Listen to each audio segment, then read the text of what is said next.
another year. I'll let any of us how many years. Huh? Yeah. More? I don't know. I didn't. And they, I can't see them anymore. When did I do them? What had them?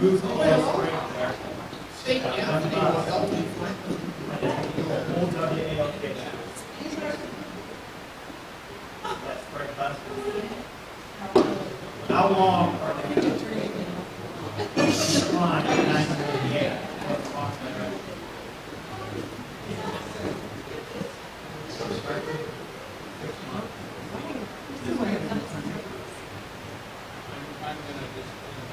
Yeah, that's what I'm saying.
You gotta let them on.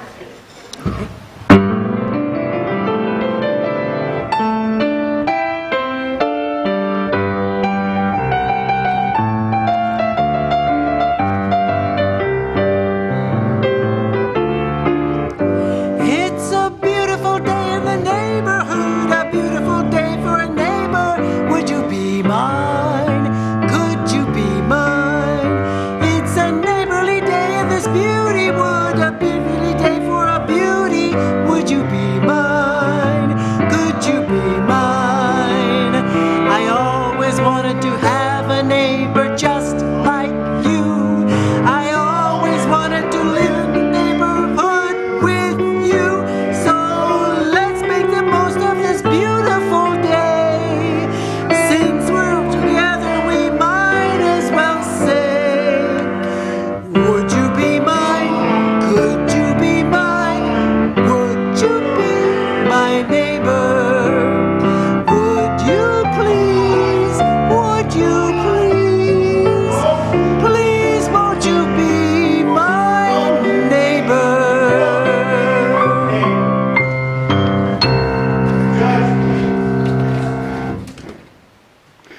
All right. I am loud, aren't I? Because I'm angry. I'm yelling. No. I have a different microphone on. I'll try to talk just a little bit more quietly today. Well, welcome everyone to this very special service, our intergenerational service that is happening on a very special day. But so we're going to get to that in a little bit, for sure. But before we begin, I wanted to say that today's service could not take place were it not for my beautiful wife Peggy, who built this set.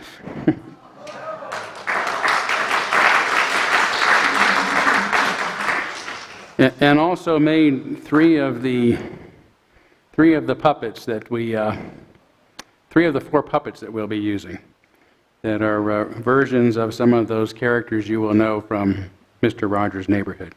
So Peggy, thank you so much for all the help. Yeah. Okay, I do want to begin, as always, by welcoming you to the Unitarian Universalist Church of Spokane, where we join together to create a nourishing, liberal religious home and to champion justice, diversity, and environmental stewardship in our wider world, or as we say in short, to create community, find meaning, and work for justice. And want to welcome each and every one of you. I want to begin, as we always do, by embracing all that you bring with you to this space, all of your unique beliefs, your background, your lifestyle, your experiences, your differences. All that helps make you who you are is welcome here this morning. So thank you all so much for being here. Mr. Rogers, if he were here, he would conclude that statement by saying, "You're perfect just the way you are. I like you just as you are." So I could condense this. I think I might start saying that. It'll save us some time. Welcome to the Unitarian Church. We like you just the way you are. Hey, that's nice. But before we begin, we do have a few announcements today. One, our unity candle is right beside me today. This is something we light in our congregation when we've lost a member since the last time we met. And today we actually have a candle representing two individuals from our congregation. No. So it's Bill Adams. You probably don't know Bill. Well, Barbara knows Bill because she came from the Saltwater Unitarian Church, where Bill was also a member. Thank you. Yes, he's going to be okay. All right. Okay, not forever. Okay. I want you to try to hold it down. Okay, can you do that? As far as the talking goes. Okay. I know it's hard, but if you can try, that'd be great. So Bill was actually from Des Moines, Washington. He passed away on May 1st at age 89. He was one of our distant members of this congregation. And he was very active. I didn't get to meet him in person until the Unitarian Universalist Association's General Assembly last year in Portland, and we were outside, a handful of us, protesting what was going on inside, the intolerance as we see it. And there he was, on his scooter, because he was pretty immobile and not real healthy even then. And yet he was there. He was one of the few folks that came to be part of that demonstration. And he joined our church because he believes in what we're about and shared a lot of our concerns. So sad to see him go. I wish I'd had an opportunity to get to know him longer. And so we kindle this candle as a symbol of his light and his life, and we thinking about all of those, his family and friends who are grieving him at this time. And also a candle for Adele Hurst. I don't know how many of you might remember Adele. It's been a while since she's been able to come. She's probably best known to you as Jacob John's old partner. They came to church together when they first started coming several years ago and both joined together. She died rather suddenly and unexpectedly just a couple weeks ago, and Jacob called to let me know and wanted us to kindle a candle. So we also keep this candle lit in her honor as well this morning, and are thinking of her and the many people who loved her that she's left behind. Quick note here, we have the social justice booth is in the back of the church, and we're actually looking for volunteers. The Pride Parade is coming up, and there's always a big event in the park, lots of booths, and we are looking for volunteers who might be willing to help staff our booth at this year's Pride weekend. So if you would sign up in the back, let us know. Let somebody from the Social Justice Coordinating Council know. That would be much appreciated. Okay, I should also mention that we're having our annual meeting on June 4th. I don't actually have to do that and start doing that officially till next week, I think, but I'll let you know anyway. And we need a quorum of our members here to vote on things like passing our budget and new officers for our Board of Trustees and any amendments that might come up. So if you would be kind enough to put that on your calendar, it'll be 12:30 after our second service. All right, now, I also know that it is Mother's Day. Probably should have started off by saying Happy Mother's Day, but I've been saving it for somebody else who is working with me, who actually is a mom.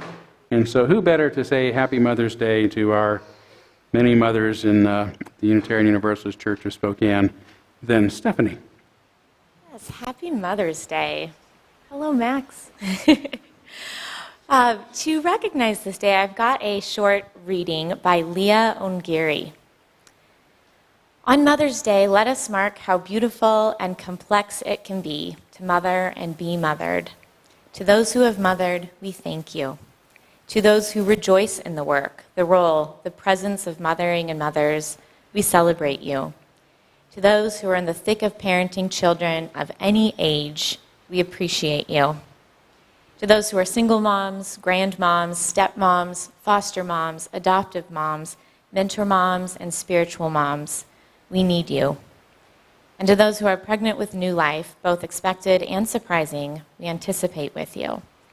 May we reflect with gratitude on the wide spectrum of mothering that happens in our lives and in our communities.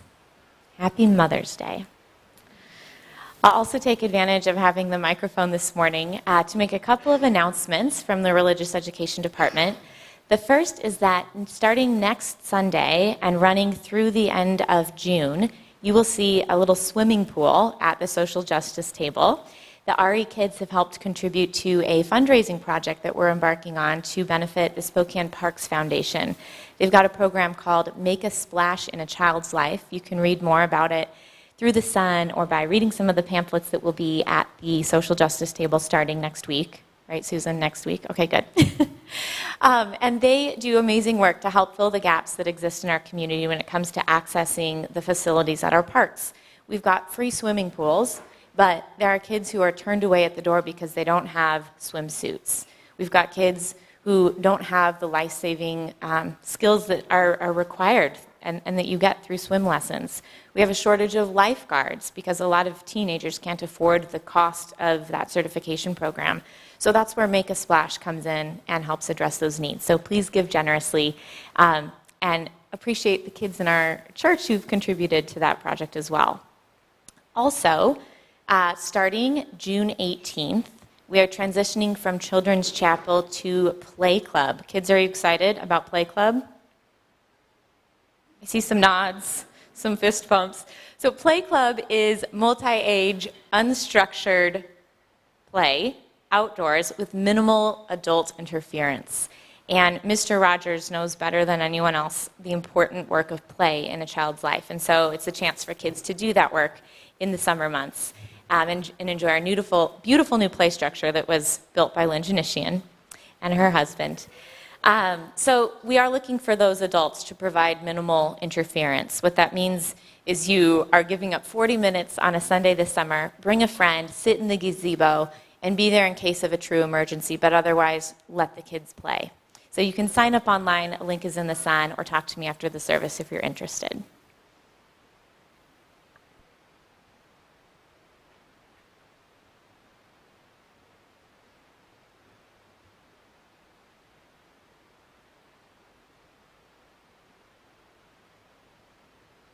Check, check, okay. So that thus ends our announcements. But before we go into our chalice lighting, actually one of the things I forgot during the first service was something that's always important, especially when you're welcoming people to the neighborhood. We've got to have our morning welcome of our neighbors in the church, right? So please take a few moments to greet one another this morning, to welcome a neighbor. Say hi to some new friends if you can make them. If you're visiting us for the first time, we're so glad you're here. Please don't be too shy.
Thank you, and I just hope you'll stay and visit more after our service during social hour, but let's move forward now by lighting our chalice, the symbol of our faith, the symbol of our unity and our solidarity, of our openness and our inclusion, of our community and our individual uniqueness.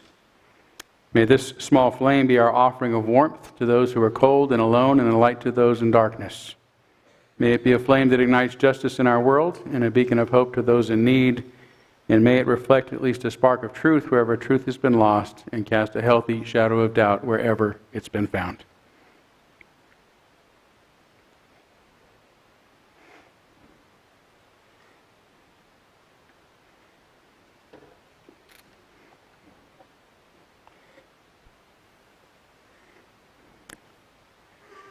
All right. Fred McFeely Rogers. And for those who know the show, there was a Mr. and Mrs. McFeely. That's where their name came from, his middle name. So Fred McFeely Rogers, the man that we all came to more affectionately know as Mr. Rogers, was born on March 20th, 1928 in Latrobe, Pennsylvania. He died 20 years ago on February 27th, 2003, at age 75. We still miss Mr. Rogers today and wonder if he were still with us, how he might help all of us, especially children, deal with some of today's most difficult issues, like climate change and mass shootings. Mr. Rogers, as I'm guessing you know, cared deeply about children and understood that their feelings are every bit as powerful as our adult feelings and need to be taken just as seriously by all of us.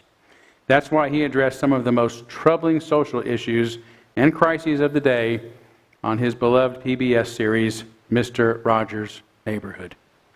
Although Fred Rogers had been involved in children's television programming since 1954, Mr. Rogers' Neighborhood didn't start airing until 1968, right in the middle of the Vietnam War. and that was an issue he addressed during the show's very first week. Mr. Rogers began his career as a producer and puppeteer of another children's show called The Children's Corner. So he'd been using puppets to help children talk about difficult subjects like war and death for a long time. And although he never appeared in the neighborhood of make-believe himself, Fred Rogers was the voice and puppeteer of all the puppets who became familiar characters to us on Mr. Rogers' Neighborhood. In the episode I just mentioned, King Friday is afraid of change and has ordered that the neighborhood of make-believe be surrounded by a fence made of barbed wire. And a soldier putting up the fence sings, "Oh, it's very sharp, oh my, barbed wire is very sharp." And then King Friday appears and says, "Remember the battle cry, Edgar, down with changers." Down with the changers! Down with the changers! We don't want anything to change. Because we're on top. That's right, because we're, at least you're, on top. Then down below, bear with me,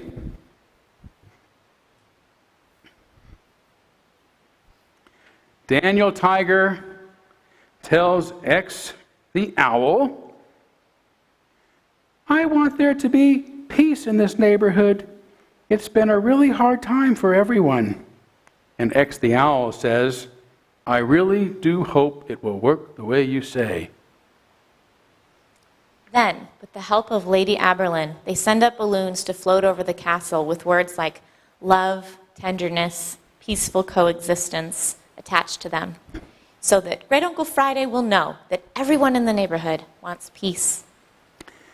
And at first, King Friday thinks that those balloons are paratroopers and shouts, "Sound the alarm! Sound the alarm!" But once he sees the notes and realizes what they mean, he says, "Stop all fighting! Stop all fighting!" and the barbed wire fence is taken down and peace is restored in the neighborhood of make-believe. So in 1969, there was a story on the news about a manager of a hotel who began pouring dangerous chemicals into a swimming pool because some black protesters were swimming in it with white people. And in those days, it was illegal for black people to swim in the same pools as white people. It was an awful rule, and Mr. Rogers was very upset by it. So on May 9th, 1969, he invited Officer Clemens, a black policeman from Mr. Rogers' neighborhood, to share a small pool with him. I just caught my husband's eyes. It's making me cry. Share a pool with him in his backyard. We cannot read this without crying. We've tried. "It's so warm, I was just putting some water on my feet," Mr. Rogers says. "Would you like to join me?" It looks awfully enjoyable, Officer Clemens says, but I don't have a towel or anything. "Well, you can share mine," Mr. Rogers said, which was itself quite a statement.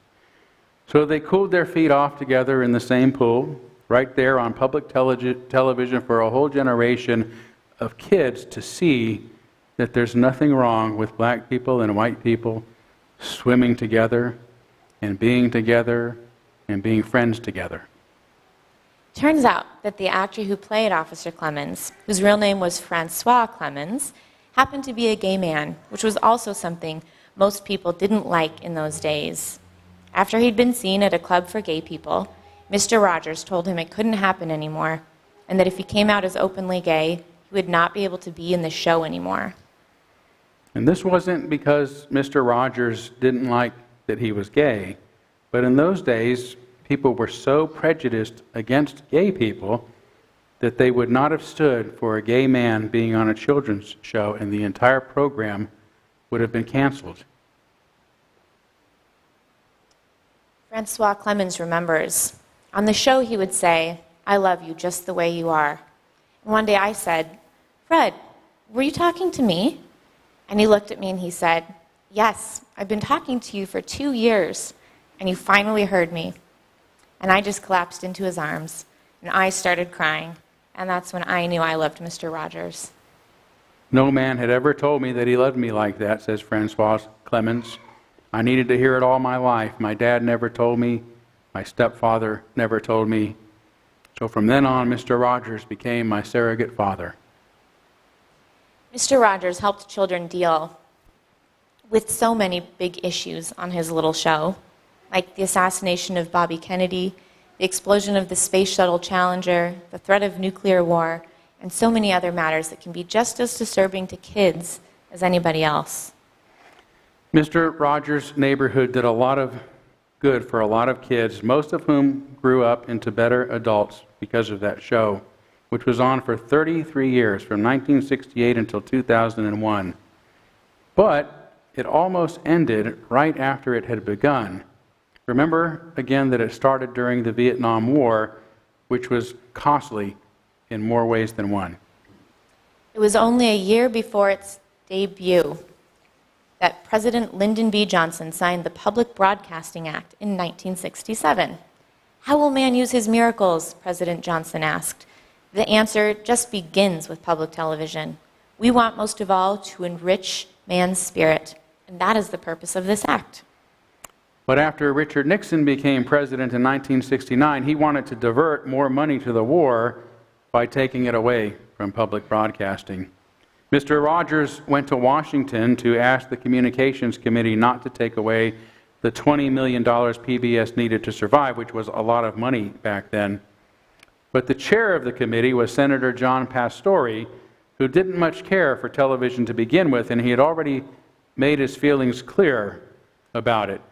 So there didn't seem to be much hope for PBS or Mr. Rogers' neighborhood. But when it was Mr. Rogers' turn to speak, Pastore almost immediately warmed up. Senator Pastore, he said, this is the philosophical statement to read, and would take about 10 minutes to read, so I'll not do that. One of the first things that a child learns in a healthy family is trust, and I trust what you have said. You will read this. Right after Mr. Rogers had written his statement, Senator Pastore said that he didn't want anyone reading any more statements, just to turn them in, and he'd read them later. So, in a softened voice, he asked Mr. Rogers, would it make you happy if you read it? I'd just like to talk about it if it's all right. This is what I give. I give an expression of care every day to each child to help him realize that he is unique. I end the program by saying, you made this day a special day just by your being you. There's no person in the whole world just like you, and I like you just the way you are. And I feel that if we in public television can only make it clear that feelings are mentionable and manageable, we would have done a great service. Mr. Rogers then asked, can I tell you the words to one of the songs that I think is very important? Yes, the senator said. This has to do with that good feeling of control, which I feel that children need to know is there. And it starts out with, what do you do with the mad that you feel? And that first line came straight from a child. I work with children doing puppets and very personal communications with small groups. What do you do with the mad that you feel when you feel so mad you can bite? When the whole wide world seems oh so wrong and nothing you do seems right. It's great being able to stop when you've planned a thing that's wrong and be able to do something else instead and think this song. I can stomp when I want to, can stomp when I wish, and stomp, stomp, stomp anytime. Know that there's something deep inside that helps us become what we can. I think that's wonderful, Senator Pastore said. I think it's wonderful.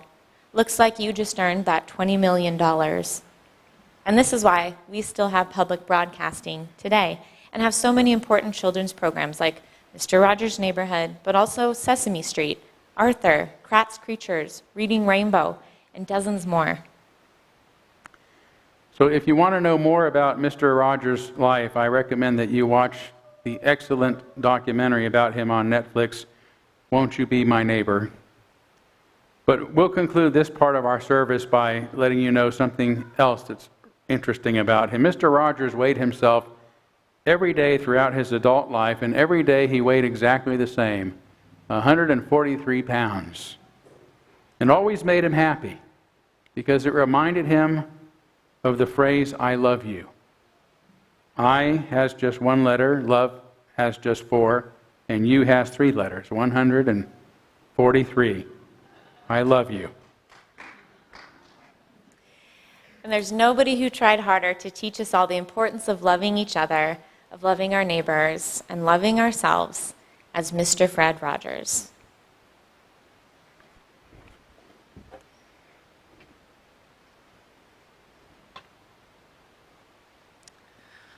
And Fred Rogers was also a musician. He literally wrote the lyrics and the songs for his programs. And the music that we are singing today was written by him. So I'm going to teach you a very, very, very short song right now. And I'm going to sing it through so you can hear it the first time, and then I'd like you to join me twice. Okay. It'll be up on the screen too, and it's in your order of service. Today is a very special day. A very, very, very special day. A very, very, very, very, very, very, very, very, very, very special day. And that's it. Here we go. Today is a very special day. A very, very, very special day. A very, very, very, very, very, very, very, very, very, very, very special day. Why? Because we're together. Today is a very special day. A very, very, very special day. A very, very, very, very, very, very, very, very, very, very, very special day. Okay.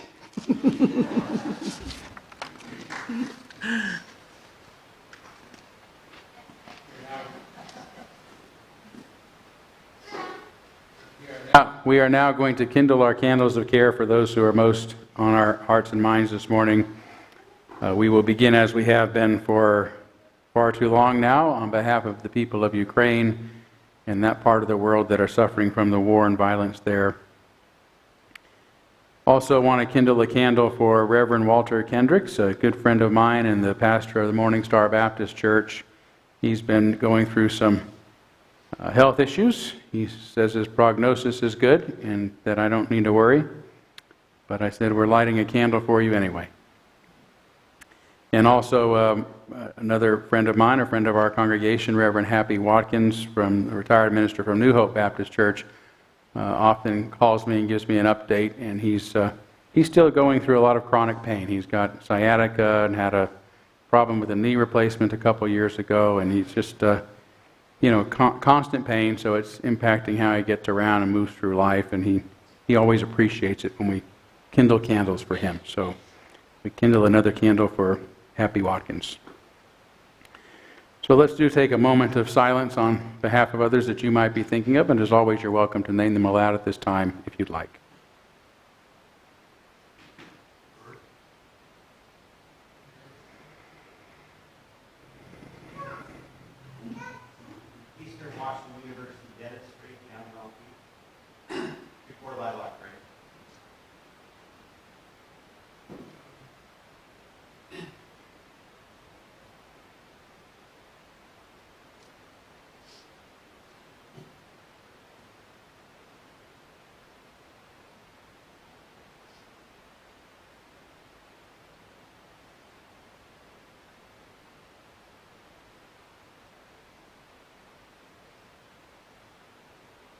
Those named aloud and those embraced in our silence and all those who are suffering in our world at this hour, we hold in our community with compassion. And we now gratefully give and receive this morning's offering, which helps sustain this community and our mission to the larger world.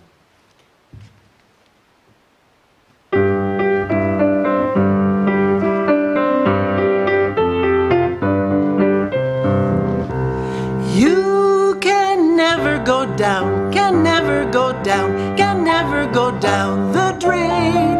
You can never go down, can never go down, can never go down the drain.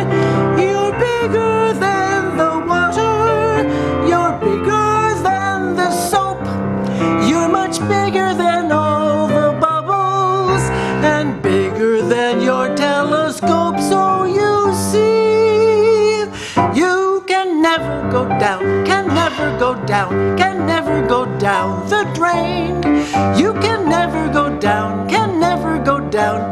never go down the drain.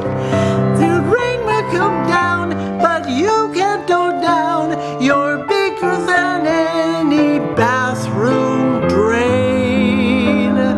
You can never go down, can never go down, can never go down the drain.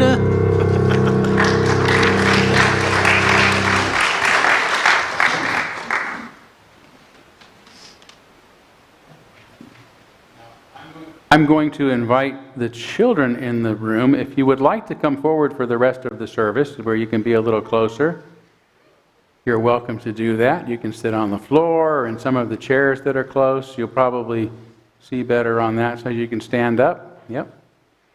Thank you. So I wanted to show you something that Mr. Rogers used to show children. He had a very interesting show, because he didn't dress up as a clown or very colorful to try to draw attention. He was pretty quiet. He liked to use a lot of silence on his show and a lot of stillness, unlike a lot of other children's shows that are very busy, very colorful, lots of chaos, and really sometimes throwing pies in each other's face. And Mr. Rogers wanted to know that children should be respected and that they're dignified. And so one of the things he would do is ask kids, do you know what a minute looks like? How many of you know what a minute looks like?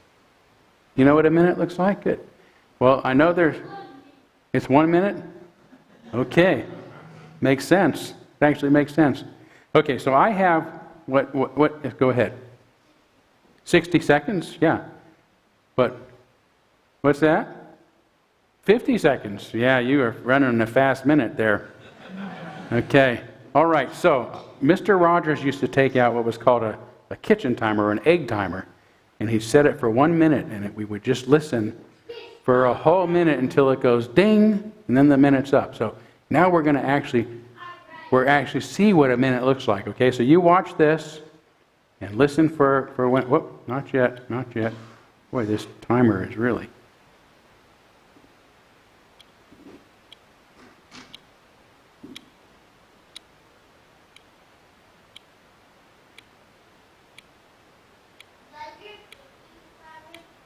It is.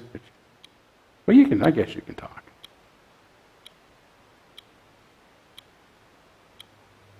Why not?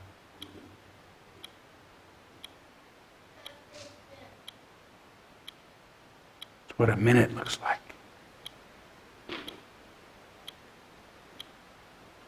Yeah, you can get in time with it, Max.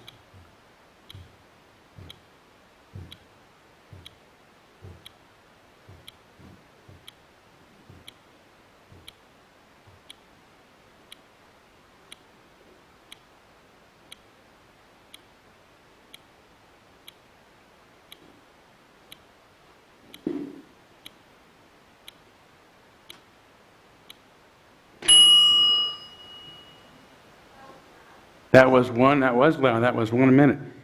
So, would you like now? How many of you know what 5 minutes looks like? Okay, we'll leave it at that. You're reading. You're Right. So for this morning's reading, I actually dug into the archives of the Fred Rogers Institute to find something that he wrote about his upcoming program. So every week, he would write a little note about what to expect. And in weeks 1356 to 1360, he talked about moving quickly versus moving slowly. He points out that people with the same name are still different people. He points out that the voting process is all about winning and losing. And in the neighborhood of make-believe, the neighbors learn that Planet Purple, a planet where everybody is the same, has now changed its rules. So here's what Fred Rogers had to say about those episodes. Being different from one another is what makes each of us special. Children, though, often want to be like other people, particularly the people they love. They need time to learn both about the ways that we are alike and about the ways we are different. It may take a lot of reassurance from grown-ups before they really understand that the people who love us are the ones who like us to be different. Something else that's often hard to learn is that people will love us for who we are, whether we win or lose. Small children often lose when they compete with people who are older. Older children always seem to run faster or play games better. When they're young, children need a grown-up's help to see that they are getting better at doing things as they get older. Most of all, they need grown-ups to let them know they are special just the way they are right now.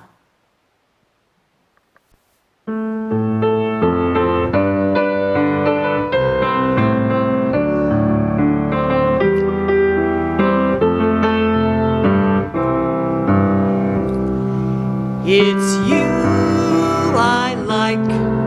It's not the things you wear.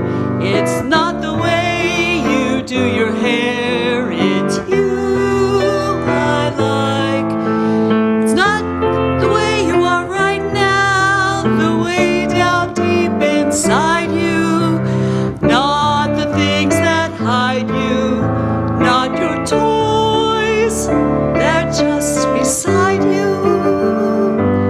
But it's you I like, every part of you, your skin, your eyes, your feelings, whether old or new. I hope that you'll remember, even when you're feeling blue. It's you I like, you I like, it's you, it's you I like.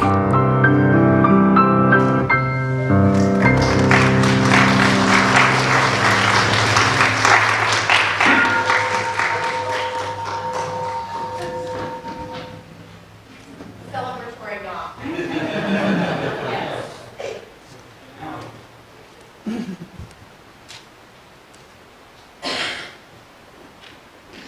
So on top of building sets and making puppets, she's been practicing a song.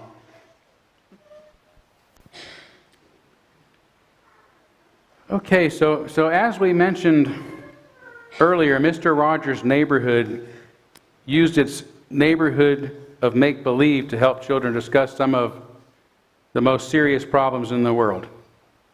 And no matter what topic was being dealt with, visiting make-believe was always about letting kids know that it's okay to talk about their concerns.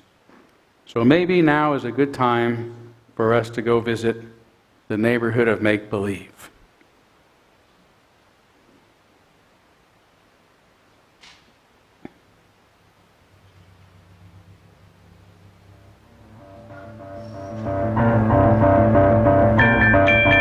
Or is it?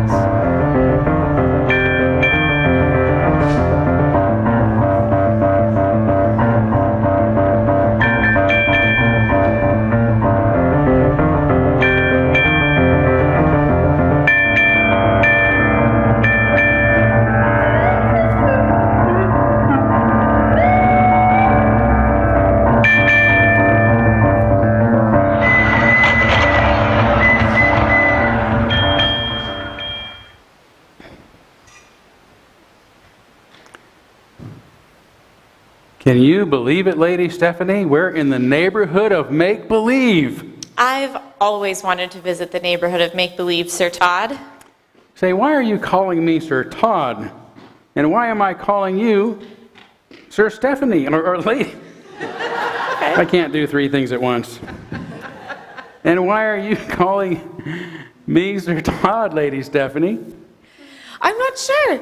Maybe it's because that's how everyone talks in the neighborhood of make-believe, Sir Todd. Maybe so, Lady Stephanie. Say, it's pretty quiet around here.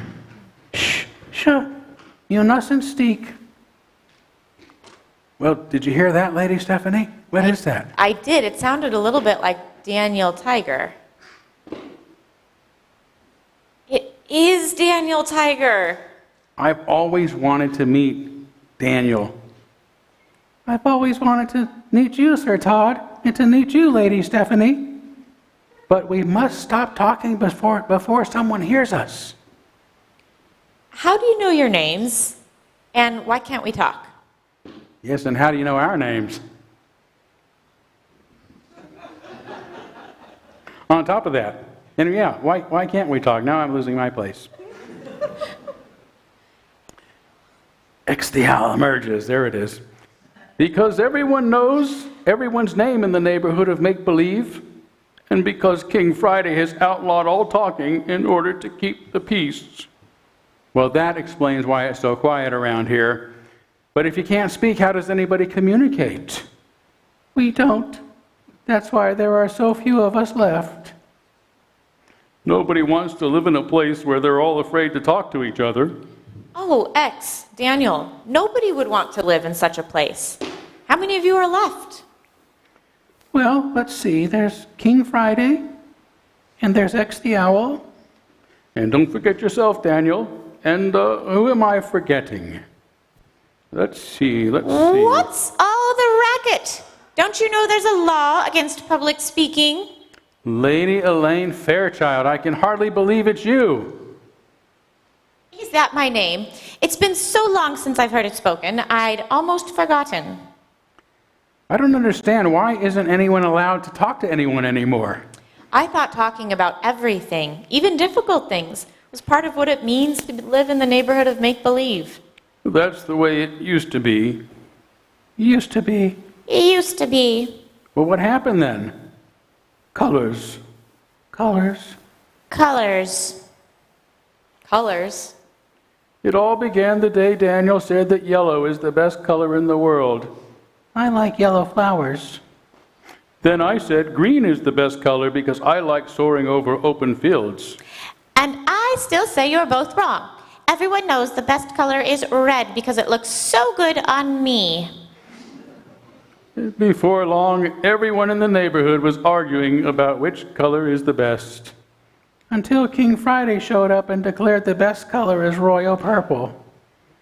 He then passed the Keep Your Peace law, forbidding us from arguing about colors or anything else ever again. We were so worried about saying something somebody might disagree with that we all just stopped talking to each other. I can't believe people would just stop talking to each other because they disagree about the best color. What is all that talking I hear? What is all that talking? It's King Friday I'm going to hide. I'm staying right here to find out exactly what's going on. And I'm staying right here with you, although maybe a little behind you. I thought I heard voices. Haven't you heard of the Keep Your Peace law decreed by your king? I'm afraid I have no choice but to have you all arrested. Arrested just for talking? Talking leads to disagreements, and disagreements leads to unrest, and I must keep the peace in my kingdom. Edgar, arrest these people. Edgar. Oh dear, where is Edgar when I need him? Well, I'm afraid that Edgar is gone like just about everybody else. Yeah, they've either been arrested for speaking or left because they want to be free to speak. I want my friends back. I don't care if they like the color yellow as much as I do or not. And as long as I can wear clothes that match my complexion, I don't care what anybody says about it. King Friday, preventing freedom of speech may make your kingdom seem peaceful, but it isn't truly happy. Oh, I suppose you're right. I miss hearing the voices of others speaking happily to each other. I miss the voice of Queen Sarah and Henrietta Pussycat and Edgar and X the Owl. I'm still here. From this day forward, I decree the Keep Your Peace law is no more, and everyone shall henceforth be free to speak and disagree whenever they want, so the happiness can return to the neighborhood of make-believe. Well, that sounds like a wise decision, King Friday, and now I think it's probably time for us to go. We really look forward to meeting everybody else the next time we visit. Goodbye. Goodbye. Goodbye, goodbye. Goodbye, X. All right, we can't leave until Trolley helps us transition. There we go.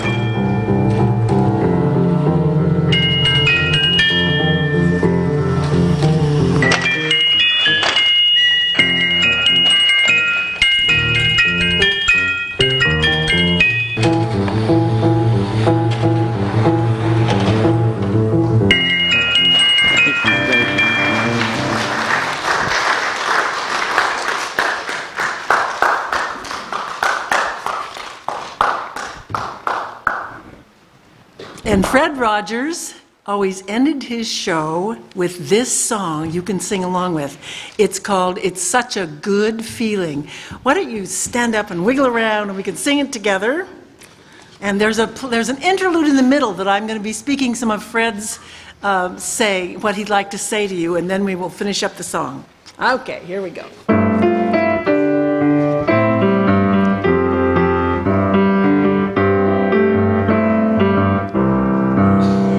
It's such a good feeling, you know you're alive. It's such a happy feeling, you're growing inside. And when you wake up, ready to say, I think I'll make a snappy new day. It's such a good feeling, a very good feeling. The feeling you know that I'll be back when the day is new, and I'll have more good ideas for you, and you'll have things you'll want to talk about. I will too. You always make each day such a special day. You know how? By just being yourself. There's only one person in the whole world exactly like you, and that's you yourself. And people can like you exactly the way you are. It's such a good feeling, a very good feeling, the feeling you know that we're friends.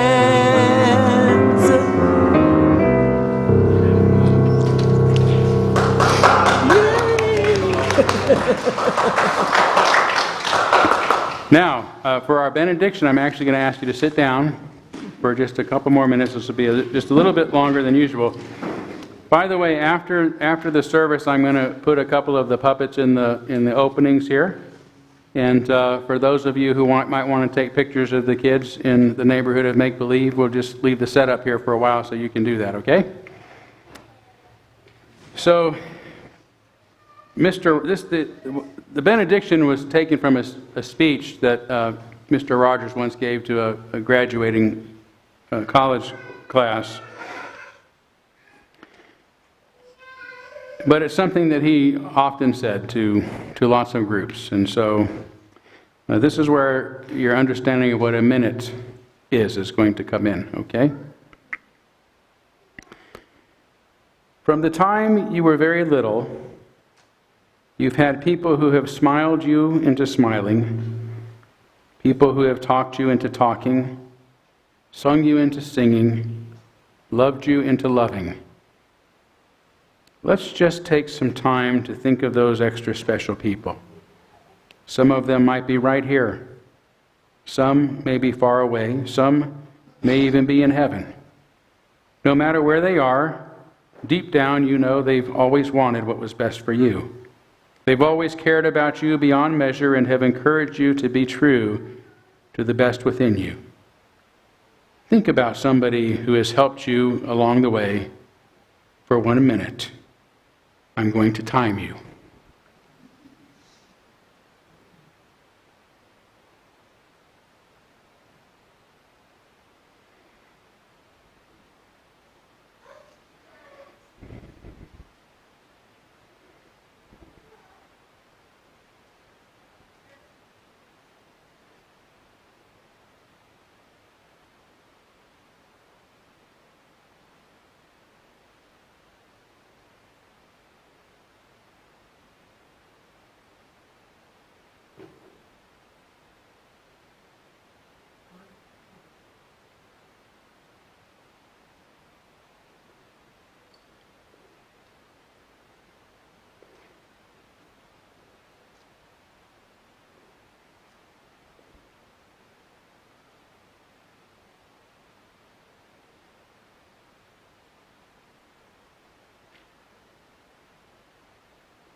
Thank you. Please stand with us and sing Shalom.